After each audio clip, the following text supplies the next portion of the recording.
Triomphe Congo TV est une chaîne d'analyse politique, économique, sociale et culturelle. Congolais de partout, aimez votre chaîne, abonnez-vous, likez et activez la notification. Vous voulez la bonne information? Triomphe.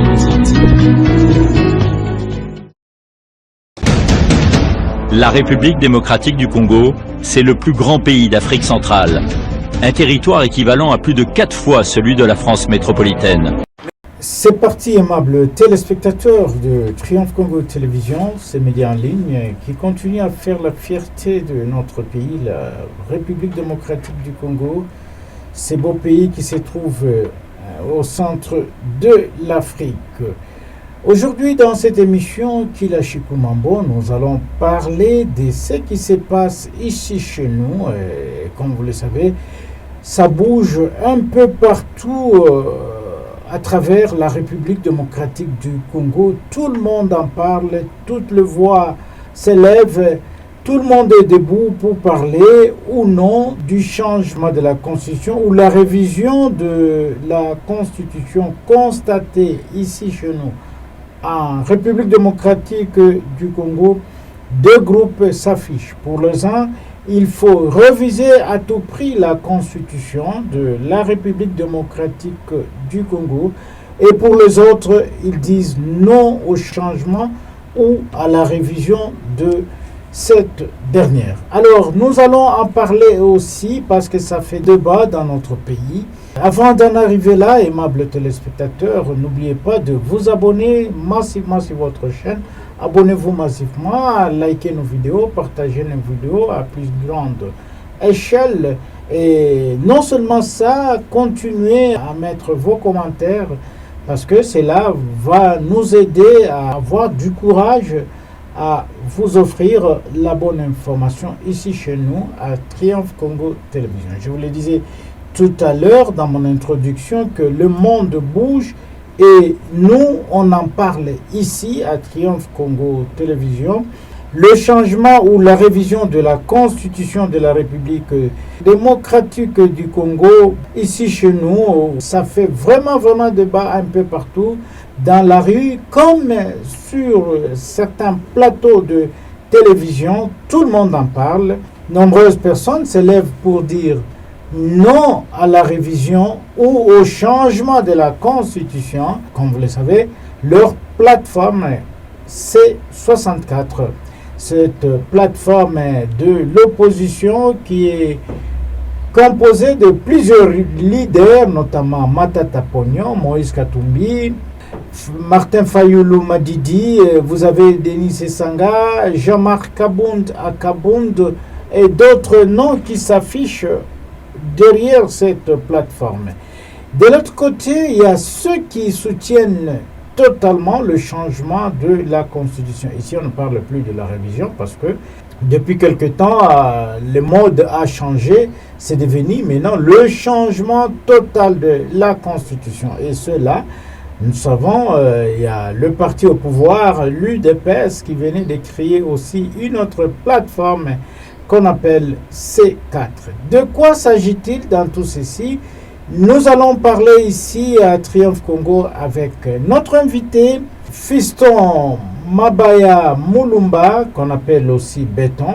Il viendra ici nous expliquer les tenants et les aboutissants, pourquoi il y a cet acharnement de partis politiques membres du pouvoir qui demandent à tout prix qu'il y ait changement de la Constitution. Ceux-là soutiennent totalement et demandent au chef de l'État d'organiser le référendum pour qu'il y ait changement de la Constitution. Fiston Mabaya Mulumba viendra encore ici nous éclairer la position pourquoi au niveau de l'UDPS on est arrivé à créer le C64. Quel est l'objectif de cette plateforme? Est-ce que en créant cette plateforme, c'est pour dire que dans les jours à venir, la plateforme Union Sacrée va-t-elle disparaître? Et pour quelles raisons? Et comment les deux vont fonctionner? D'un côté, vous avez le professeur André Mbata avec son Union Sacrée. De l'autre côté, vous avez Augustin Kabouya qui est le secrétaire général AI de l'UDPS et aussi président à l'intérim de l'UDPS, qui a créé depuis ce mercredi la plateforme C4. Alors, sans vous prendre beaucoup de temps, je vous invite tout simplement à suivre ce duplex réalisé par votre rédaction avec Monsieur Fiston Mabaya Mulumba, qui est un leader d'opinion, mais un communicateur aussi du chef de l'État. Suivez et nous allons nous retrouver tout juste après. Ndeko Fiston Mabaya Mulumba, bonjour. Bonjour, journaliste. Ndenge yope olandaki biso nyonso tolandi et que parti politique ya opposition oyo basali bomoko babimisi plateforme na bango oyo ebengami na kombo ya C64. Bino batu oyo bozali côté ya opposition, ndenge nini boyambaki masolo wana? Bon, merci beaucoup Papa Frédéric. Biso tozali côté opposition te, biso tozali côté à pouvoir. Donc biso to soutenaka Fachi Béton, Monsieur le Président. Donc c'est ça. Tant toyambi likambo wana, bon toyambi yango ndenge kaka information nyonso yaka, tozana bobangi ata mon côté. Oui, bozana bobangi te, mais bomoni te que bango balingi batelemela position oyo bino côté à pouvoir bozui pona ko changer constitution. Stratégie nini bokozwa pona kolandisa likambo wana? Bon, moni stratégie vraiment nyonso toza nango eza toujours secret. Eza toujours secret, tolingi te kobimisa ba bebundeli na biso po ba mona place totelemi po bango pe bazwa maele. Omoni eloko moko na koyebisa yo monsieur le journaliste Frédéric, bango tango baye na article 64. Article 64 elobi nini bao bakotanga bakocomprendre makambo elobi na article 64. Elobi ke oya kolinga kosimba constitution do liboko mukundu oya kolinga kosimba yango nde individu nyonso kolinga kosimba yango babare nzela. Vous voyez, maintenant kaka na constitution wana na article 5 oyo koloba ete peuple nde aza souverain. Soki peuple alobi apesa tata mokonza ekolo mandat mususu oyo tolobi 3e mandat ou 4e mandat. Donc mutu moko akoki kotelemela lisusu peuple congolais te. Peuple nde aza souverain yende azolinga apesa tata mokonza ekolo. Donc eza tata mokonza ekolo ye moko te pona ya kovanda kotika na ye. Mais ezali misala oyo notre président de la République Félix Antoine Tshisekedi Tshilombo azoko sala oyo monani na miso ya bato. Misala oyo nde mona na miso ya peuple congolais monike tozalaki na bitenzi ya mwindu na miso. Tozalaki na bitenzi ya mwindo na miso. Tata mokonza ekolo aye kolongola congolais nyonso etenda mwindo na miso par rapport ya misala oyo yazosala. Ndo moni peuple congolais nde mutu azolinga apesa ye second mandat. Oui, peuple congolais ndenge olobi alingi apesa tata mokonza ekolo 3e mandat. Mais bino côté na bino ya pouvoir côté ya IDPS to moni que bo créer lobby kuna secrétaire général AI à l'intérim Augustin Kaboya a créé C4 ilingi koloba nini? Bon, C4 ezali coalition oyo esangisi menoko nyonso ya mboka Chiluba, Kikongo, Swahili, Lingala. Yango wana nde C4. Est-ce que na kokela C4, c'est-à-dire Union Sacrée pe lingie kufa? Union Sacrée koki kokufa te. Wana ezolakisa kaka ke toza na tribalisme te toza bomoko. Union Sacrée nde za grand puissance. Mais siko misala ya C4 kozala nini? misala ya C4 mikolo koyande tokoyebisa bino nini kozala po eza toujours ba stratégie makasi oyo PCG Kabuya na ngambo na ye alalaki pongi te abimisi ide ya kosala C4 tolingi kopesa babiloko wana nyonso te po nde baza wana bazolanda nde baza wana bayebi ke Mulumba azoleka na Triomphe Télévision donc bazolanda. Mais papa Mulumba Fiston Mabaya mais bato mususu balobi ete bino bato bozali nzinga ya moko ya tata mokonzi ya ekolo bozali kosunga ete pona kopesa ye makanisi malamu pote papa mokonzi ya ekolo alanda nzela ya dialogue ya masolo na baimboka banso ya ekolo Congo na baninga na ya politique eyano na yo ezali ndenge nini? Merci beaucoup, monsieur le journaliste Frédéric, pour na makanisi malamu olobi wana question malamu. Omoni dialogue eza mabete. Dialogue eza bosangisi ya bosangani ya ba leader nyonso ya Congo to sangana poto solola. Mena boko solola na banani.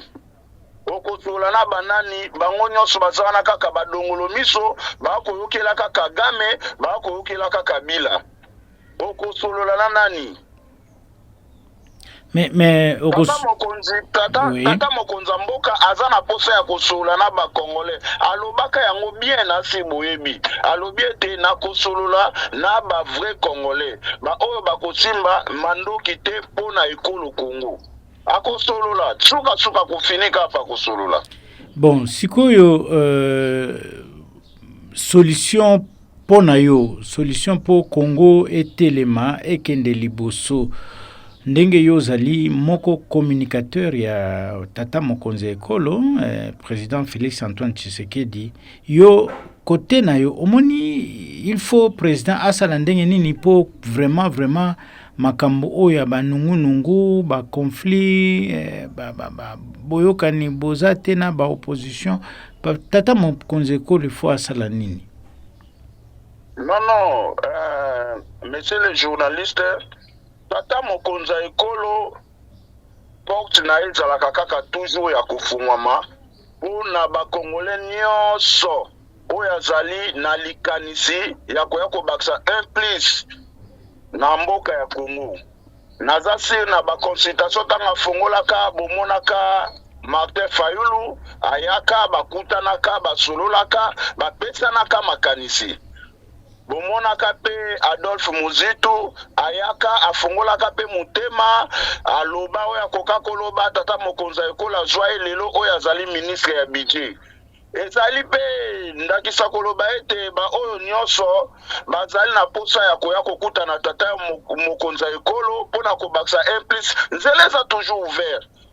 Nzeleza toujours ouvert. Eloko sike ezoboma bango bakoyokelaka Kagame bakoyokelaka Kabila bakofinancer bango ndeti C4 eza financé par Kabila na Kagame. C64. Ah, C64, excusez-moi un petit peu. Oui. C64, oui. Eza financé par Kabila na Kagame. Osomona. Nde bango wana bazotela bango kodi balobi ke soka bengi bino bokende te usot soki olingo kende ko servir mboka kuna bokende te boyoka mela kaka ngai. Bon, sikoyo toyoki ke bozali ko pamela ko sala marche samedi, est-ce que likambo yango eza ndenge? Nde esika wana tokolakisa force na biso po bango basangani wana soi-disant opposant basangani wana bakoki ata kobimisa 1000 personnes na balabala te. Nde biso tango tosalaka marche tolakisaka toujours force na biso ke peuple congolais oyo azolinga ete Faci a changé constitution yeyo nda bimi na nzela mpona kolakisa tata mokonzi ya ekolo toza nsima na yo. Nde bokomona yango samedi. Kasi objectif nango eza nini ya marche wana? Eza kaka soutien na tata mokonzi ya ekolo. Eza soutien lisusu ya changement ya constitution. Bon, ndeko Fiston Mabaya, message nini oke opesa ba Congolais na maso oyo touti kosolola awa message nini okotindela bakongolais mpo na makambo etali constitution ya pays et surtout mpo na marche oyo bozali kopamela samedi? Nakobenga bakongolais nyonso esika ezwami bango na tous les 4 coins de la République. Continuer toujours pour soutenir notre président de la République, Félix Antoine Tshisekedi Tshilombo. Bango moko bamoni na misu na bango, bamoni ndenge tata mokonza ekolo azo sala musala na ye. Eza ba o tokoki kolobela wa te. Soki tokozwa kaka muke bozomona ba gratuité enseignement, ba gratuité maternité, ba université, ba nzela partout. Dollar tout ça est maintenu prix nango donc eza makambo tata mokonza ekolo asali ya ebele.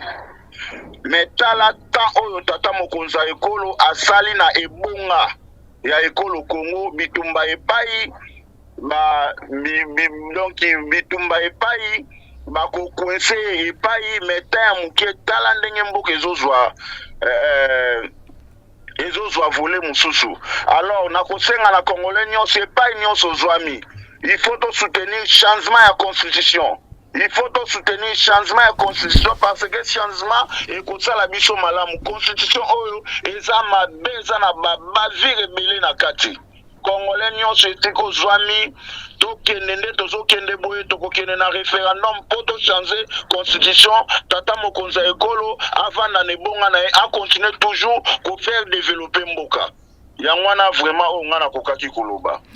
Peut-être ozana likambo ya suka ya koloba oyo bisoto lobaki awate peut-être na makanisi na yo ou bien na motema na yo olingi koyebisa ba congolais nyonso po yo ozali moko ya ba communicateur ya chef de l'État Félix Antoine Tshisekedi Tshilombo.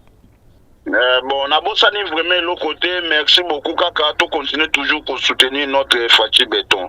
Balanda ba nungu ya bato Kagame wana te, bato Kabila wana te, ba oyo baza bangunia ya Congo, oyo bazoliga kotia désordre, oyo bazotangisa makila na este, bangwana kaka baza lokola ba kamelo ndambu baza kuna ndambu batika likoto. Donc balanda bango te bapesa tata mokonza ekolo toujours chance. Voilà, ndeko Fiston Mabaya Mulumba Béton, ndenge pe bato mingi baibio na kombo ya Béton. Triomphe Congo Télévision et Pesio, merci beaucoup et tokomonana mbala yasima. Merci beaucoup, monsieur le journaliste. Voilà, aimables téléspectateurs et amis fidèles de Triomphe Congo Télévision, vous comprenez que ça fait vraiment débat cette situation qui traverse actuellement notre pays parce que nous sommes dans une zone de turbulence par rapport à ces deux points de vue.